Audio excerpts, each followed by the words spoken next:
Então, gente, voltando aqui, né, para as mais 10 questões aqui da Banca CESP sobre homicídios, né? Vamos pegar aí mais só essas 10 questões aí, porque já vai questões de 2015, então não teve muitas questões de homicídio. Mas o que a gente pegou aí já é o suficiente aí para você ficar por dentro das questões da CESP, o tipo de questão que cai, e você vai ter uma base aí, quais são os tipos que mais caem. Então vamos lá. Questão 21ª aí, né, 21. A respeito dos crimes contra a pessoa e o patrimônio, julgue o item. Nessa situação hipotética, Lucas, descuidadamente, sem olhar para trás, deu marcha ré em seu veículo, em sua garagem, e atropelou culposamente o seu filho, que faleceu em consequências desse ato. Na assertiva, nessa situação, o juiz poderá deixar de aplicar a pena se verificar que as consequências da infração atingiram Lucas de forma tão grave que a sanção penal se torne desnecessária. Sim, né? Nós temos aqui o quê? O perdão judicial, né? O homicídio na forma culposa, né? Uma ação declaratória. Vamos ver lá no resuminho? Então tá aqui, né? O parágrafo 5º, né? O artigo 121 nos diz o seguinte: na hipótese de homicídio culposo, o juiz poderá deixar de aplicar a pena se as consequências da infração atingirem o próprio agente de uma forma tão grave que a sanção penal se torne desnecessária. Então, poderá deixar de aplicar a pena se as consequências da infração atingirem o próprio agente de forma tão grave que a sanção penal se torne desnecessária. É a possibilidade que o juiz tem de deixar de aplicar a pena a determinada pessoa porque as consequências já deixaram bem abalado no homicídio culposo. No homicídio doloso não cabe o perdão judicial. O perdão judicial é possível para o homicídio culposo, como também para o homicídio culposo na direção de veículo automotor. O perdão judicial está no Código Penal, em seu artigo 107, como causa de extinção de punibilidade. Então, olha aqui, ó. O perdão judicial, ele está no artigo 107 como causa de quê? De extinção de punibilidade. Então, a punibilidade ela é extinta. Tem a punibilidade, ela é extinta a punibilidade. A sentença que concede perdão judicial não é uma sentença condenatória. Então, ó, não é uma sentença condenatória. Então, a sentença do perdão judicial não é uma sentença condenatória, e sim uma sentença declaratória de extinção de punibilidade. Então, frisando aqui, no perdão judicial não temos uma sentença condenatória, até porque não foi condenado, ele foi perdoado. Se foi perdoado, não tem uma condenação, então não tem uma sentença condenatória. O que tem é sim uma sentença declaratória de extinção da punibilidade. Por quê? A punibilidade, né, existe, né? Houve o crime, houve a materialidade do crime, né? A autoria e materialidade. Só que como foi um homicídio culposo, né, previsto lá no parágrafo 5º do artigo 121, né, daquela que causou tanto sofrimento que o juiz pode dar o perdão judicial, uma sentença declaratória de extinção de punibilidade. Se não existe uma sentença condenatória, não há aplicação de pena. Então aqui, ó, não existe uma sentença condenatória, não tem aplicação de pena. Se não tem aplicação de pena, não tem uma sentença condenatória, não tem o quê? Não tem ali a facta, não tem uma ficha criminal, não tem um antecedente criminal. Então, não é uma sentença condenatória, e sim uma sentença declaratória de extinção de punibilidade. Não se trata de uma sentença condenatória, né? Se não se trata de uma sentença condenatória, e nem absolutória, e sim de quê? De uma extinção de punibilidade, o juiz pode dar o perdão judicial. Por quê? Não está julgando mérito, pois o juiz no perdão judicial, ele não está julgando mérito. O juiz no perdão judicial, ele não está julgando mérito. Quando o juiz aplica o perdão judicial, ele reconhece que houve o crime, houve autoria e materialidade no crime. Só que a pena é desnecessária. Então, né, nós temos aí a bagatela imprópria, né, reconhecido o crime, bem como a desnecessidade da aplicação da pena. Ou seja, é desnecessária a aplicação da pena. Aqui também é importante frisar também, ó, A sentença que concede o perdão judicial, que é a sentença declaratória, né, de extinção de punibilidade, ela será considerada para os efeitos de reincidência? A sentença que conceder perdão judicial será considerada para os efeitos de reincidência? Claro que não, né? A questão está o quê? Errada, né? A sentença não é condenatória e impossível gerar o quê? A reincidência. Então, a sentença que conceder o perdão judicial, ela não será considerada para os efeitos de reincidência, porque é impossível gerar reincidência em relação a uma sentença que não é condenatória, e sim uma sentença declaratória que extingue a punibilidade. Próxima questão. Certinha a questão aqui. Questão de número 22, muito grande, de juiz, né? Desnecessário aí, vamos pular, né? Nossa, porque, né? Vamos pular, até porque não vem ao caso. Então, muito grande a questão. Vamos ter mais objetivo. A respeito do conflito aparente de normas penais, dos crimes tentados e consumados, da tipicidade penal, dos tipos de imprudência e do arrependimento posterior, julgue o item, uma questão de defensor aí de 2015, né, gente? Então vamos lá. Caso um dependente químico de longa data morra após abusar de substância entorpecente vendida por um narcotraficante. O narcotraficante, ele vai responder por homicídio culposo devido à previsibilidade do resultado na morte nessa hipótese? Claro que não, né? A questão está errada, ele não vai responder, né? O cara está vendendo droga ali, o traficante está vendendo droga. Então, o usuário, o drogado, ele voluntariamente está usando a droga. Agora, seria diferente se colocasse na questão, né? O narcotraficante, dolosamente, forçando, né? O cara a usar droga para ter para o cara poder passar mal ali, né? E vir a óbito, aí sim é diferente. Mas não, aqui, dependente químico de longa data, né? Comprou ali a droga ali do narcotraficante, o cara tá nem aí, tá mais com o comércio mesmo da droga ali, né? Tá nem aí, tá nem esquentar se o cara vai morrer ou não de usar droga. Então, ele não vai responder por homicídio culposo, né? Devido à previsibilidade do resultado morte. Não vai. Próxima questão, questão de número 24. Da agente da Polícia Federal aí, né? Com relação ao crime contra a pessoa e contra o patrimônio e administração pública, julgue o item. Então, no crime de homicídio, admite-se a incidência concomitantemente de circunstância qualificadora de caráter objetivo, beleza, referente aos meios e modos de execução, com reconhecimento do privilégio, desde que o privilégio seja de natureza subjetiva. O privilégio é de natureza subjetiva. Então, nós temos aqui o quê? O homicídio na forma do privilégio, né? No homicídio híbrido, né? Qualificado e privilegiado ao mesmo tempo. Então tá certinha a questão, né? Lembrando que ele está botando aqui, né, de natureza subjetiva, o quê? O reconhecimento do privilégio e não da qualificadora. A qualificadora necessita ser de natureza objetiva, pois se ela for de natureza subjetiva, não vai existir aí a concomitância, né? Não vai ter aí a forma do privilégio e do qualificado ao mesmo tempo. Ou para alguns doutrinadores chamam de homicídio híbrido, né? Então, o reconhecimento do privilégio é de natureza subjetiva. Beleza. Só que a qualificadora nós temos de natureza subjetiva e objetiva. Para ter na forma do privilégio qualificado ao mesmo tempo, ou homicídio híbrido, a qualificadora necessariamente precisa ser de natureza objetiva. Beleza? Então, passando para a próxima questão aí, gente. Questão de número 25, PJ Bahia. Acerca dos crimes contra a pessoa, julgue o item. Com as reformas ocorridas em 2009, o Código Penal sofreu alterações relativas à incorporação dos elementos típicos da figura do atentado violento ao pudor ao tipo penal de estupro, caso em que se verifique o fenômeno denominado abolitio crimes. O que ele está dizendo aqui? O que é abolitio crimes? Abolitio crimes é quando o crime deixa de ser crime, né?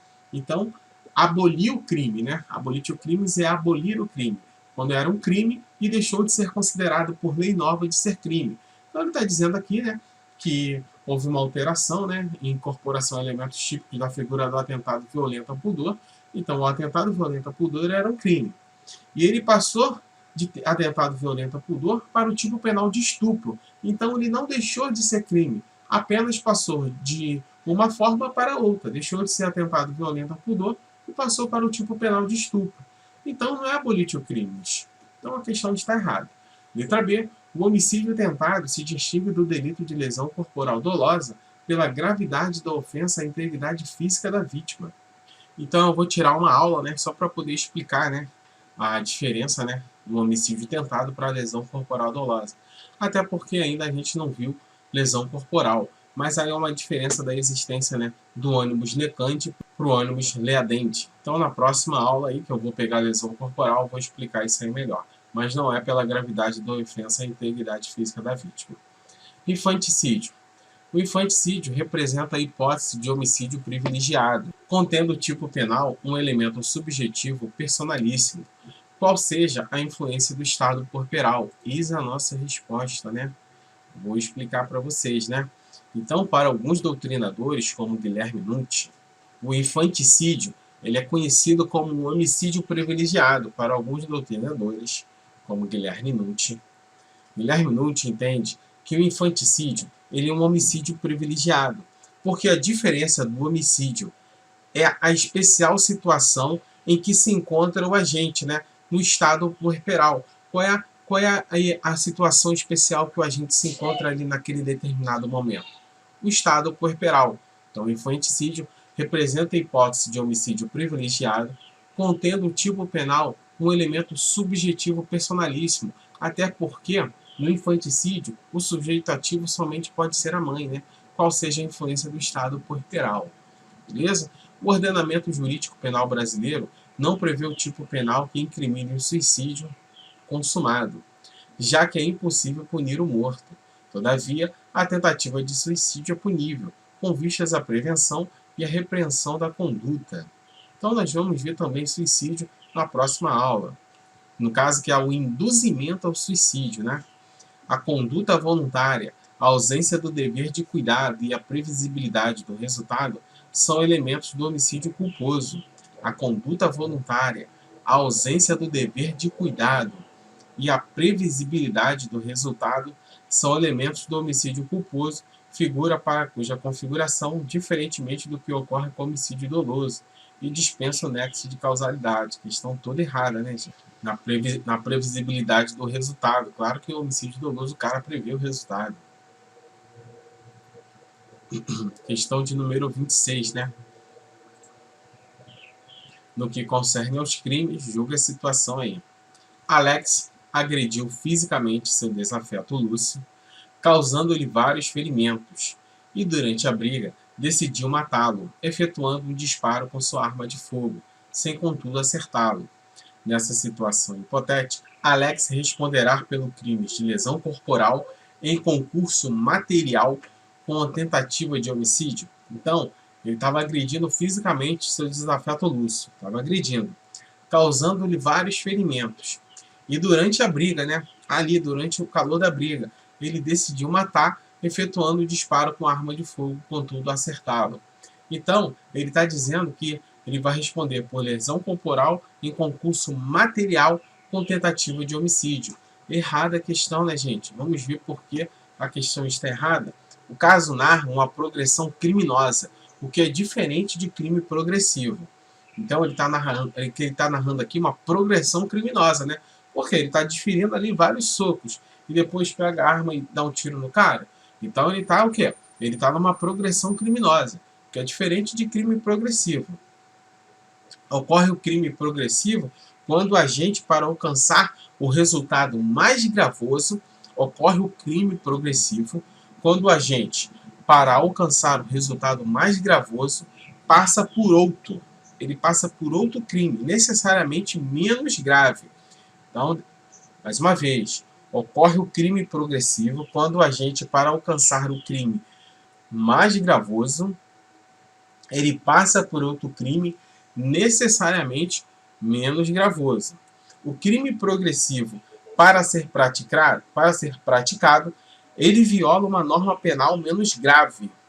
Então, o crime progressivo, para poder ser praticado, ele viola uma norma penal menos grave. Então, várias lesões, né, corporais são praticadas para o resultado intencional da morte.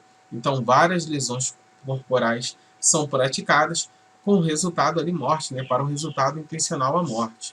Diferencia-se da progressão criminosa, né? Que é o caso em tela aqui, né? A progressão criminosa, o agente intenciona praticar um crime menos grave e o faz, mas depois decide praticar outro mais grave. Então, na progressão criminosa, ele decide praticar um crime menos grave e logo depois ele decide praticar o outro mais grave e o faz e pratica. E quando temos a substituição do dolo, né? Por quê? Ele está com a intenção ali de só lesionar.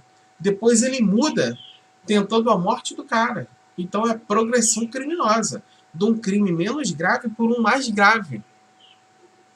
Ele mudou a progressão criminosa.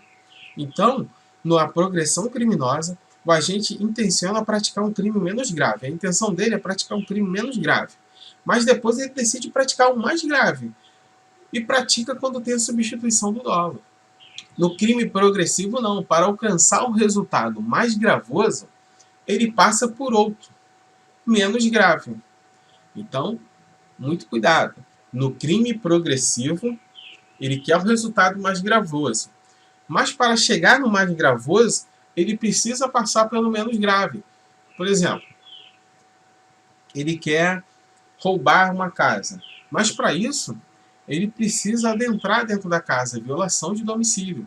Então, ele necessariamente viola o domicílio para poder fazer o roubo, né? Ele passa por um menos grave para poder fazer o mais grave. Já na progressão criminosa, não. Ele quer lesionar o cara. Só que depois, ele viu que não é o suficiente e quer o resultado morte. Ele vai lá e o dolo muda, né? Então ele tem a substituição do dolo e vai pratica pelo crime mais grave. Beleza? Progressão criminosa.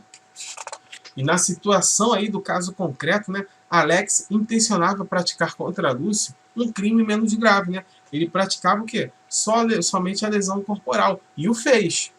Mas depois decidiu praticar outro crime mais grave, que é o homicídio. Então a intenção dele era praticar a lesão corporal. Só bater no cara ali. No Lúcio. Só que ele falou, não, é pouco. Esse cara merece mais. Merece morrer. E ele mata o cara. E quando se deu a substituição do dolo, né?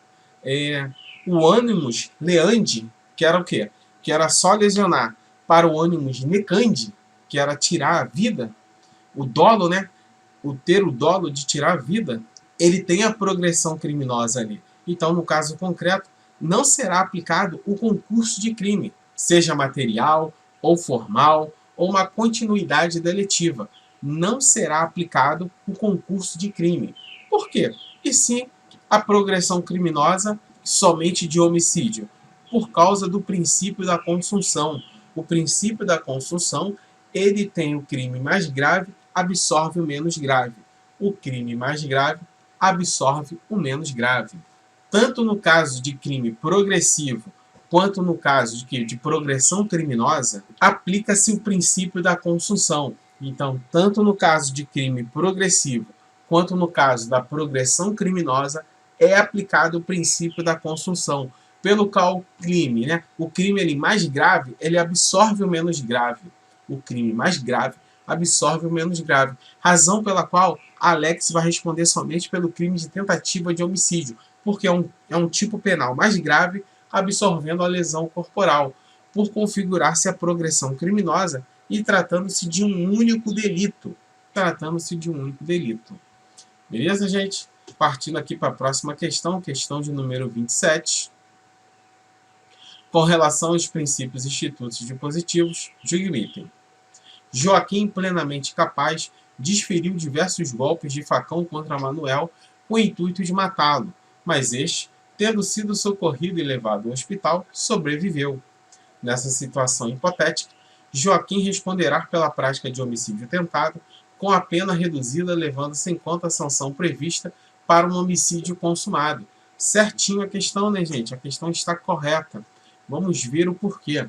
Então tá aqui, né? Joaquim, plenamente capaz, desferiu diversos golpes de facão contra Manuel, com o intuito de matá-lo. Mas este, Manuel, tendo sido socorrido e levado ao hospital, sobreviveu. Então você vê que com Como a morte de Manuel não aconteceu por motivos alheios à vontade de Joaquim, o agente vai responder por homicídio na forma tentada.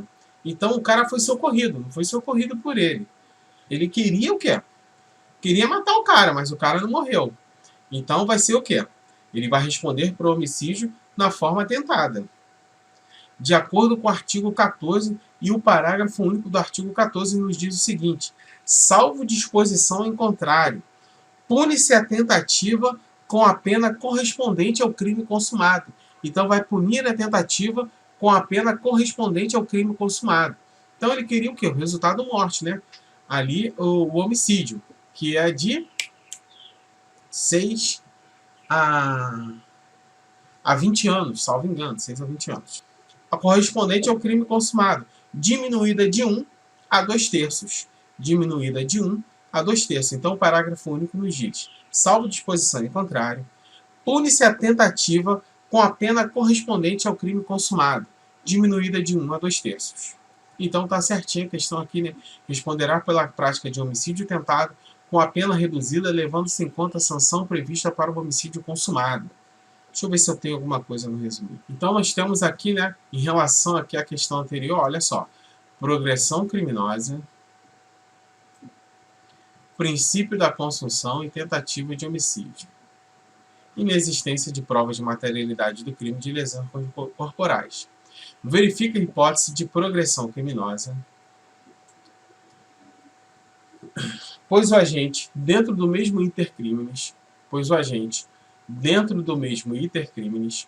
inicialmente praticou o crime de lesão corporal, né, lesões corporais contra a vítima, e posteriormente, passando a querer um resultado mais grave, tentou matá-la, já tendo sido inclusive condenado pelo crime de tentativa de homicídio. Sentença absolutória mantida. Então olha aí, né? Uma jurisprudência aí do tribunal. Então depois dá uma lidinha no artigo 14 e no seu parágrafo único, que diz, né, que pune-se a tentativa com a pena correspondente ao crime consumado, diminuída de 1 a 2/3. Seguindo na questão de número 28, suponha que em um naufrágio de embarcação de grande porte tenha havido o tombamento das cabines e demais dependência. Antes da evacuação da embarcação e resgate dos passageiros, e em razão desse fato, os sobreviventes tenham sofrido diversos tipos de lesões corporais e centenas tenham morrido por politraumatismo e afogamento. Com base nessa situação hipotética, julgue o item. Caso seja comprovada a imperícia, negligência ou imprudência da tripulação, esta poderá responder judicialmente pelo crime de homicídio em relação às mortes ocorridas no naufrágio. Sim, comprovada a imperícia, negligência ou imprudência, a tripulação poderá responder judicialmente por crime de homicídio na forma culposa, em relação às mortes ocorridas pelos naufrágios. Certinha a questão. Questão de número 29. João, namorado de Ana, acha que ela um dia, no passado, o traiu com Pedro, seu vizinho, que é muito forte. Em uma ocasião, chegando à casa de Ana, encontrou Pedro conversando com Ana e imediatamente passou a agredi-lo verbalmente. Em seguida, atracaram-se na briga e João, que estava apanhando, lógico, né? Fraquinho, né? O outro forte, Pedro forte, usou uma navalha que carregava sempre consigo para furar Pedro na barriga. Pedro não morreu, mas ficou internado no hospital por 2 meses. Então, tentativa aí, né, de homicídio ou então lesão corporal. Vai depender do quê? Do ônibus leante e do ônibus necante. A diferença de quê? Da tentativa de homicídio para a lesão corporal. Caso caracterizada a tentativa de homicídio, a pena aplicada será reduzida de 1 a 2/3 da pena correspondente ao crime consumado. Olha aqui o parágrafo único do artigo 14. Certinha a questão, né, gente? O parágrafo único do artigo 14 diz isso, né? Pune-se a tentativa com a pena correspondente ao crime consumado, diminuída de 1 a 2/3. Então, caso caracterizado, se for caracterizado a tentativa de homicídio, se for caracterizado ali o ônibus necante com a tentativa de homicídio, a pena aplicada será reduzida de 1 a 2/3 da pena correspondente ao crime de homicídio consumado. Beleza? Questão de número 30 aí, última questão aí para a gente poder finalizar aí, né, essa questão de homicídio. Defensor Público, né, 2012, né, então você vê que já a gente está em 30 questões, uma questão de 2012, bem antiga, né, vê que não preza muito o homicídio, mas vamos lá. A respeito dos crimes contra a pessoa, dê a opção correta. Letra A. Considere que Paulo tenha sido acusado de ter premeditado a morte de Marta, com quem fora casado por 20 anos para ficar com todos os bens do casal, e de ter auxiliado na consecução do homicídio. Considere ainda que, um mês antes do fato delituoso, Paulo tenha descoberto que Marta lhe era infiel. Então ele descobriu um mês antes de cometer o homicídio, né, de fazer toda ali a arquitetura dele, que a ela era infiel. Nessa situação, é incompatível o reconhecimento pelo tribunal do júri do fato de ter Paulo agido por motivo torpe. Então não é incompatível. Ele agiu por motivo torpe, sim. Não é incompatível. A questão está errada. Questão B aí, né? É a nossa questão, né? Para a caracterização do homicídio privilegiado, exige-se que o agente se encontre sob domínio de violenta emoção. Beleza. Para a caracterização da atenuante genérica, basta que o agente esteja sob a influência de violenta emoção. Beleza, vale dizer, para o privilégio, existe a reação imediata. Então, para o privilégio, existe a reação imediata. E para a atenuante, dispensa o requisito temporal. Uma questão aqui, né, bem delicada, né, nesse viés aqui, né, que você precisa saber, né, essa diferença aí, né, do privilégio, né, para o quê? Para a atenuante genérica. E eu vou te explicar aí direitinho. Então tá aqui, né, o artigo 65 nos diz assim: são circunstâncias que sempre o quê? Atenuam a pena. Então tá aqui no artigo 65 as atenuantes. Então nós vamos ver as atenuantes no artigo 65. Se o agente for o quê? Menor de 21 anos, na data do fato. Na data do fato ele for menor de 21 anos, ou maior de 70, na data da sentença. Então olha aí, menor de 21 na data do fato e maior de sentença na data da sentença. Beleza? Então são circunstâncias que sempre atenuam a pena, né? Então atenuam a pena. Desconhecimento da lei. Então tá aqui, né? O cara desconhece a lei, um atenuante. Ter o agente o quê? Ter o agente é o que interessa aqui pra gente, né? Cometido o crime por motivo de valor relevante, valor social ou moral. Ter o agente cometido o crime por motivo de quê? Relevante valor social ou moral. Procurado por sua espontânea vontade com eficiência, logo após o crime, evitar-lhe ou minorar-lhe as consequências, ou ter antes do julgamento reparado o dano. Então, né, ter o agente procurado, né, por sua espontânea vontade e com eficiência, logo após o crime, né, evitar o que? Ou minorar-lhe as consequências, ou ter antes do julgamento reparado o dano. Letra C, né, é o que nos interessa aqui. A letra C é o que nos interessa. Então vamos a ela. Cometido crime sob coação a que podia resistir, ou em cumprimento de ordem de autoridade superior, ou sob influência de violenta emoção, provocada por ato injusto da vítima. Então, cuidado com as palavras, principalmente com a CESP. Tá aqui, né? A atenuante, ela nos diz o quê? Sob a influência de violenta emoção. Então, sob a influência de violenta emoção, nós temos o quê? As circunstâncias atenuantes genéricas. Beleza? Então, o artigo 66 nos diz assim: a pena poderá ser ainda atenuada em razão de circunstâncias relevantes, anterior ou posterior ao crime, embora não previsto expressamente a lei. A pena poderá ser ainda atenuada em razão de circunstâncias relevantes, anterior ou posterior ao crime.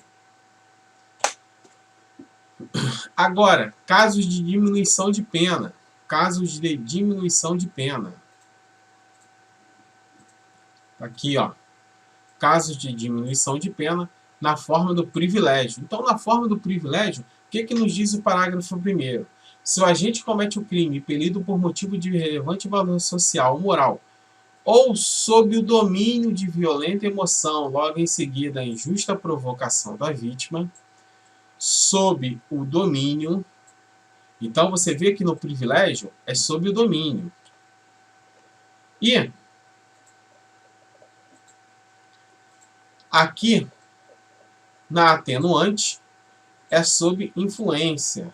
Então na atenuante, né? Atenuante